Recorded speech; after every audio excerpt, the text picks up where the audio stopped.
Al-Habib Ali bin Abdurrahman Al-Habsyi Kuitang, beliau yang memfatwakan ketika tanggal 17 Agustus Soekarno membacakan teks proklamasi mendeklarasi daripada kemerdekaan Indonesia. Beliau di hari Jumat itu, ba'da Jumat beliau fatwakan, sekarang saya fatwakan setiap tanggal 17 Agustus wajib pasang bendera merah putih di rumah-rumah kalian. Siapa yang nyuruh? Itu fatwa Habib Ali bin Abdurrahman Al-Habsyi Kuitang.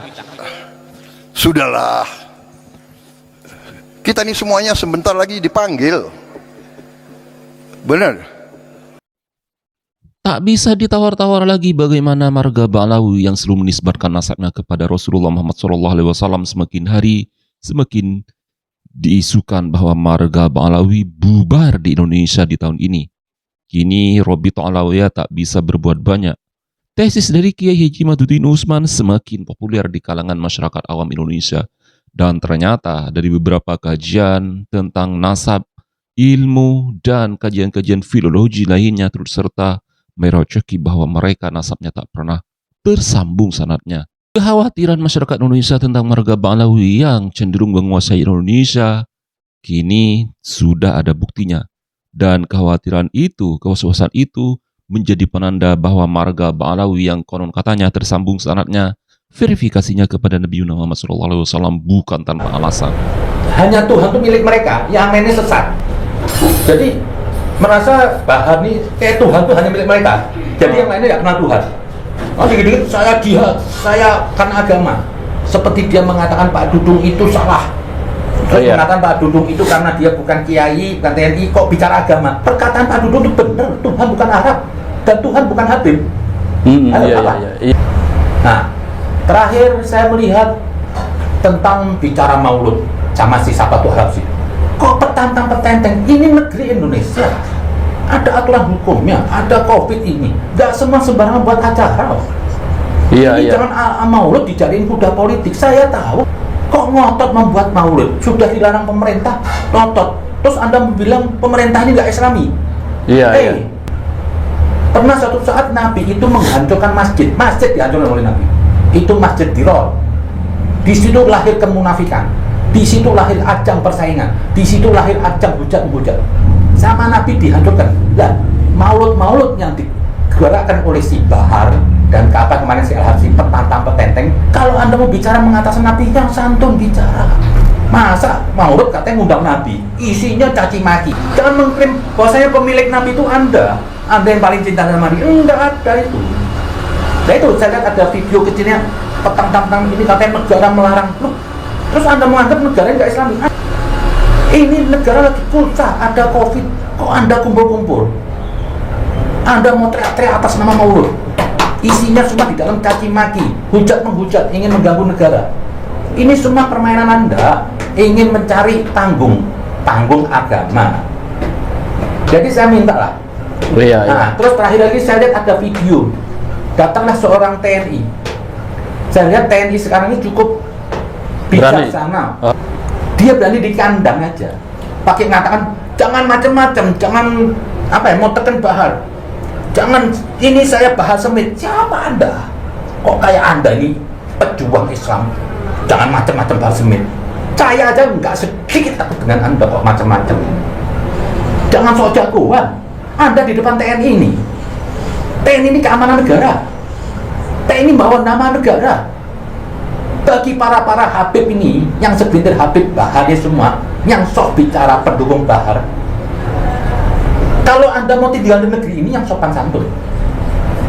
Negeri ini sudah beragama sebelum ada Anda.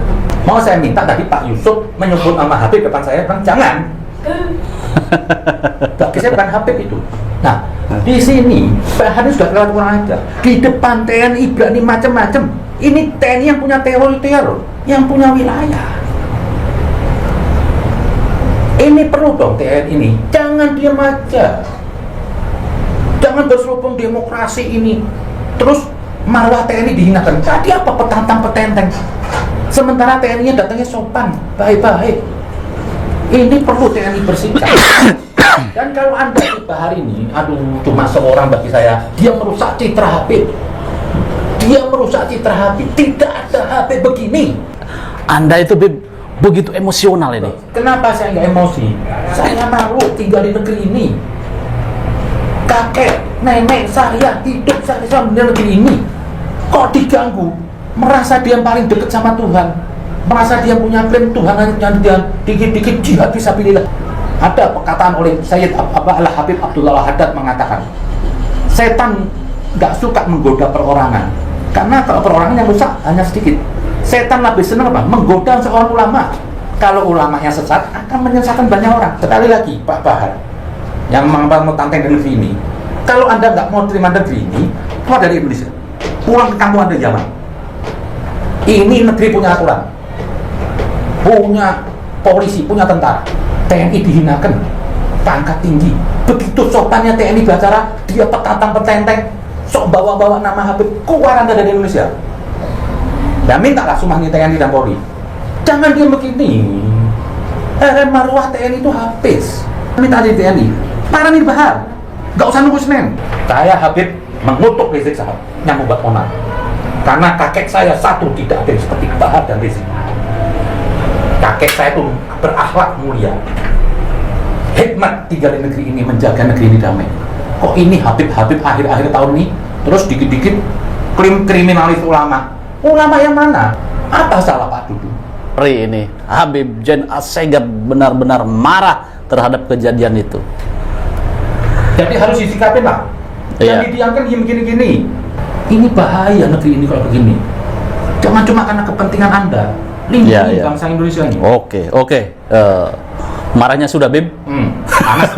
Panas luar biasa ini marahnya.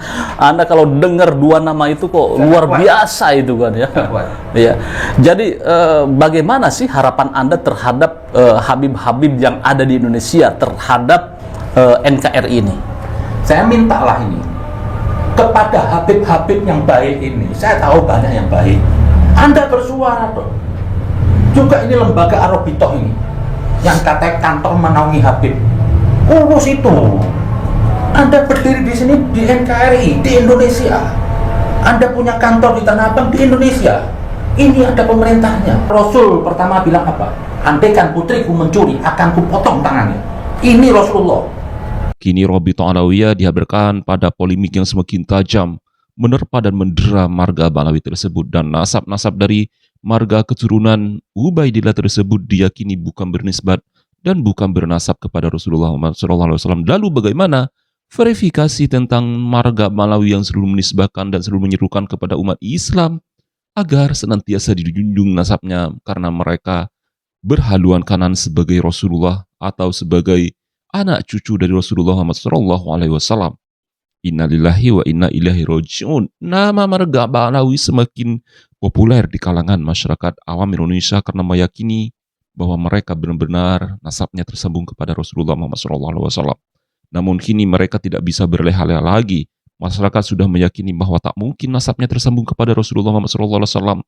Meskipun demikian, Imam Besar Habib Rizik beserta menantu-menantunya senantiasa selalu mengorbitkan Habib-Habib muda untuk selalu menyuarakan bahwa di dalam diri mereka tersambung sanadnya, darah-darahnya kepada Rasulullah SAW melalui jalur Sayyidina Husain yang mati syahid di padang Karbala ribuan tahun silam, sahabat beriman semua. Innalillahi wa inna ilaihi raji'un. Nama Ba'alawi kembali menjadi pusat perdebatan bagi sebagian ulama dan bagi sebagian masyarakat. Ba'alawi adalah cucu Nabi, namun tidak hanya kepada para pembangkang, khususnya pembetal nasab Kiai Haji Maduddin Usman Al-Bantani yang telah merungkatkan nasab dari marga Ba'alawi. Dan kita tonton bagaimana nasab dari marga Ba'alawi yang setiap harinya ini selalu mengorbitkan bahwa di dalam diri mereka mengalir deras dari Rasulullah SAW. Dan ini adalah soal menjaga kehormatan sejarah dan silsilah. Namun, bagi yang lain ini adalah pertanyaan besar yang dianggap belum sepenuhnya terjawab. Ada apa dengan Ba'alawi sehingga nasabnya tak mau digulingkan begitu saja di Indonesia? Minim pembuktian adalah sebagai sebuah pertanda bahwa nasab Ba'alawi tak pernah tersambung dengan kata lain sebagai cucu dari Rasulullah Muhammad.